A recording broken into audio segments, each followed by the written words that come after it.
Hello guys, welcome to my channel. आज का हमारा टॉपिक है ब्लास्ट। तो रीड करते हैं इसे, समझते हैं इसमें क्या है। ठीक है, BLAST full form basic local alignment search tool.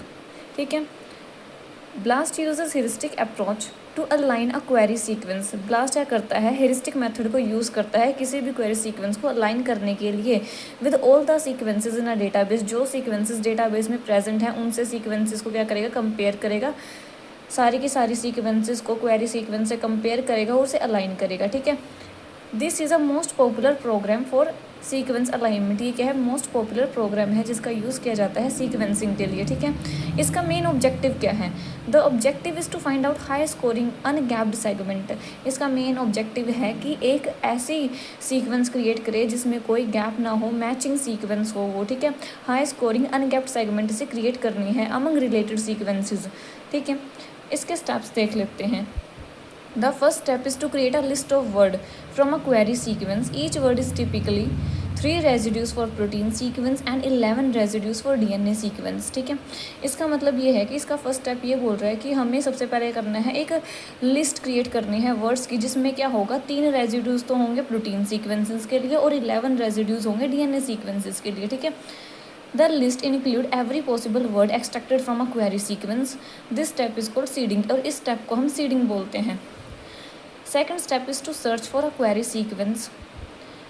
Second step is to search a sequence database for the occurrence of this word. अब सेकेंड स्टेप में हम क्या करेंगे, हम एक ऐसा डेटाबेस सर्च करेंगे जिसमें क्या होगा, ये सारे के सारे जो वर्ड्स हैं वो प्रेजेंट हो गए उस सीक्वेंस में। ठीक है, सेकेंड स्टेप क्या बोल रहा है इसका, हमें सर्च करनी है सीक्वेंस डेटाबेस को for occurrence of this words, जिसमें ये सारे के सारे वर्ड्स हों।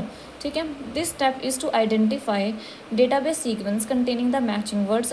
इससे क्या होगा, हम क्या करेंगे, आइडेंटिफाई कर लेंगे मैचिंग वर्ड्स को। ठीक है, the matching of the word is scored by substitution matrix. और जो मैचिंग है वर्ड की उसे क्या करेंगे, हम साथ साथ स्कोर करते रहेंगे by using scoring matrix. A word is considered match if it is above threshold value.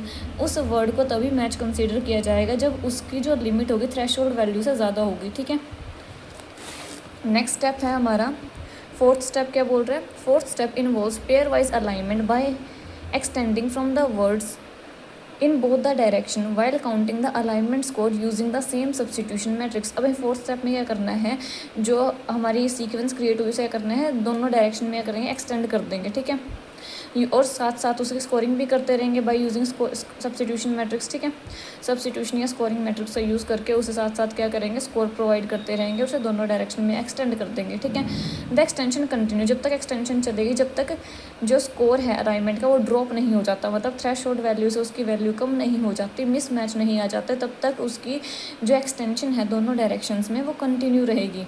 Last step क्या होगा, the resulting contiguous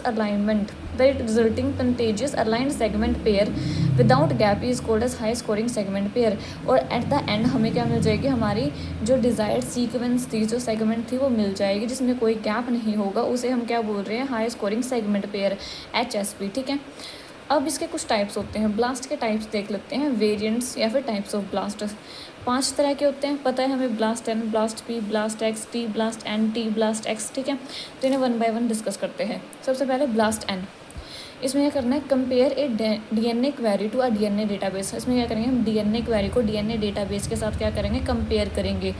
blast P, compare a protein query to a protein database. Protein query को protein database से compare करेंगे। BLAST X, compare DNA query and translate them in all 6 reading frame. Compare करेंगे DNA query को, translate करेंगे 6 के 6 reading frames में और produce करेंगे एक ट्रांसलेटेड प्रोटीन सीक्वेंस, और एक प्रोटीन ट्रांसलेटेड सीक्वेंस को क्या करेंगे, प्रोड्यूस करेंगे।